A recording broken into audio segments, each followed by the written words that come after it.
Faces, each one distinct and different. They tell a story of who we are, where we've come from, where we've been. Every line, a milestone in that journey called life.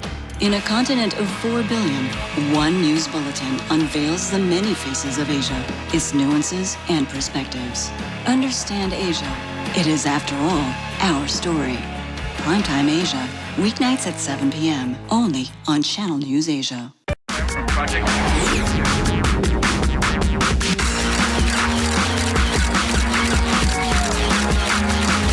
That's IT uploaded.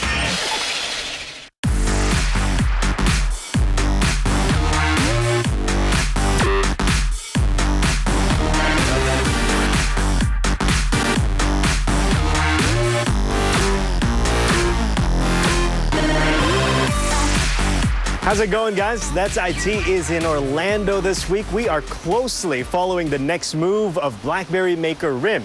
As you know, good news haven't been on the side of the Canadian smartphone giant recently. But it's not over for RIM. It's got a new CEO, a brand new strategic direction, and new ammunition. A little razzle-dazzle, and it was time to talk business at this year's Blackberry World Conference. New CEO Thorsten Heinz didn't waste time unveiling what he came here to talk about. We call it Blackberry 10 Dev Alpha. But do not be fooled, this is just a Dev Alpha version, one for app developers to test out and try their apps on. RIM was quick to tell us this is not the final version of a Blackberry 10 device, but it does give us an idea of what it could possibly look like. And just for the sake of it, here's a lowdown of the hardware we were allowed to touch. We expect the new hardware to have at least a 4.2-inch 1280 by 768 HD LCD touchscreen. So where's the keyboard? Will RIM really release a Blackberry 10 device minus a physical keyboard? All we were told was, we're really good at that, so why would we stop doing that? But really, what is Blackberry 10 all about? It takes the best of BlackBerry today that our users love, all of the communications, the optimized security that we offer, manageability, and really the overall productivity. And it marries that with a fantastic multitasking, content-driven platform, which is the QNX environment. So, the combination gives you amazing productivity, but really a really rich application and content experience. And what else is notable with the Blackberry 10 platform? First, RIM is proud about what it now calls Flow, a setting on the upcoming Blackberry 10 that will let users go from one app to the other without having to close and open the next. You can go from one task to the other with a simple swipe and return to what you're working on when you're done. Multitasking made easy for the busy smartphone user. The virtual keyboard on this device is also smart. Blackberry claims it will be tailor-made for the user. The keyboard can apparently learn how you type instead of you learning how to type on it. RIM also promised the on-screen keyboard will feel just like the real thing, with finger gesture recognition to help you delete or finish your most frequently typed words or phrases. Impressed yet? What really got me excited the most is the camera. It is one of a kind, never before seen in any smartphone. A camera that will let you move a picture to the right frame to capture the perfect moment or that perfect expression. What I'm saying is that this thing lets you go back in time and allows you to check every single frame taken and choose the perfect one for you. You will never have another bad picture ever again. Looking good so far? We asked the experts. Essentially, it's going to have the a 3D look to it, but obviously not having to use 3D glasses, of course. But yeah, I think it's going to be amazing. It's very scalable, so you're going to be able to see it on all different kind of platforms, automotive, airplane, everything. So it's great. I honestly think they've made the right acquisitions with different businesses. They're putting all the right pieces of the puzzle together. And I think we might actually have like another Apple story, where they were down and they made the right steps and now they're coming back. And I definitely think that Thorsten Heinz is actually fit for the job. I think he's a great CEO, and I'm looking forward to their future. The first Blackberry 10 mobile device will be out sometime later this year.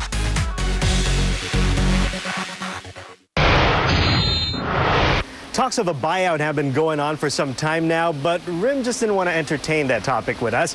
Instead, it is focusing on growing the BlackBerry app world by nurturing developers to come up with best-selling apps and locally relevant apps, especially in the fast-growing BlackBerry market in Southeast Asia. Thinking about building an app, now's the right time to get started. A great hardware is nothing without relevant, easy-to-use apps. That's what the mobile smartphone industry has become in the last 5 years. But RIM takes developer relationships seriously. Part of the reason why it decided to give out developer prototypes of the BlackBerry 10 so that they can go on ahead and perfect their apps before the phone is made available for the rest of us. We definitely nurture developers greatly. I'm a member of the developer relations team. It's my job to make sure that developers are as successful as possible to build applications for the BlackBerry platform. But with BlackBerry's range of smartphone models and operating systems, it could be quite a challenge for developers to come up with a hit. And that's where Adam Stanley comes into play. We empower local experts to be successful there. So we have regional developer groups. One of the biggest globally is actually in Indonesia, in Jakarta. They have hundreds of members there.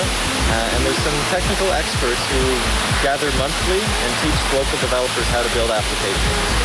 Relevant, to the Bahasa language, the Philippines in Manila. It's another very popular developer group that has my passion, web development, sort of at their core. I work very closely with their manager and often give them training material and tutorials they can use in their group meetings. And then, of course, there is us, right here in Asia. Are there specific apps that work better for us? What we're finding is that, certainly for application consumption in Southeast Asia, but more and more internationally. A great example is, just to give you an example, a tic-tac-toe application called Caro that was developed by an application provider out of Vietnam. We've actually seen 6.5 million downloads of that application, not all in Vietnam, internationally. Just a really cool example. But what we're doing as well, understanding that there is a competitive space in terms of application consumption, is that we're also helping to invest in the local markets in which we operate. But with the iOS and Android being more popular than BlackBerry, why should app developers spend time working on BlackBerry apps? You can make more money on the BlackBerry platform, and that's not my opinion, that's actually a fact. BlackBerry users download and pay for more apps than corresponding users on those other platforms. On the other side of the Atlantic Ocean, another major unpacking is taking place. The new king of mobile phones, Samsung, showing off its brand new Galaxy S3. So with all the hype surrounding the Galaxy S3, can it finally defeat the iPhone 4S? Channel News Asia's London Bureau Chief Ollie Barrett played around with the new smartphone because I can only be at one place at one time. The Samsung launch felt quite Apple. From the hype to the queues to the throngs of journalists waiting for a glimpse of the new product. And the set-piece, on-stage presentation of the new Galaxy S3. But That's IT had already seen the S3 at an exclusive product preview the night before the big launch. There, Samsung told us it believes this is the best smartphone in its class. I do believe it. This is our pride. To believe in it, I think it will lead the market into another level of greatness smartphone can do to deliver to the human mankind. Samsung has gone for a wide screen on the S3 and is particularly proud of its voice recognition software, of its sharing capabilities, and the phone will never go to sleep while its user is looking at it. But is it enough to propel Samsung beyond its closest rival in the smartphone market? Samsung is already the world's #1 manufacturer of mobile phones. When it comes to smartphones, many see it as a two-horse race now between Samsung and Apple. Samsung hope this phone will be a key weapon in that battle. And crucially, the Galaxy S3 was getting a good initial reaction. First impressions are very impressive. The screen looks great. Had a look at some video. Looks really sharp, high quality. Seemed very fast just browsing around the interface. It's got all the spec you'd expect, so first impressions are pretty good. Some analysts think Samsung is already selling more smartphones than Apple, but Apple still seems to grab more attention and headlines for its products.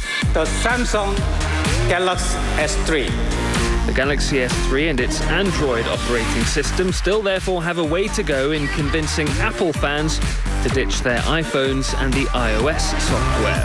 iOS and iPhones are still the kind of choice if you just want a phone that will just work and everything is easy to follow. You know, it's sort of the layman's choice, if you like, not in a patronising way, but just in a usability way. It's still number one. I mean, also there's just sort of the razzmatazz and, you know, building the hype yourselves. And Samsung are clearly trying to do this with a huge event, the likes of which we've not seen for a phone outside of Apple. Battle lines have therefore been drawn. Samsung has made its move, and Apple knows it has to respond. Ollie Barrett for That's IT Uploaded in London. Check us out on Facebook to learn more about the BlackBerry 10 and the new Samsung Galaxy S3. Or you can just follow me on Twitter. I'm Timothy Go in Orlando, Florida. That's it.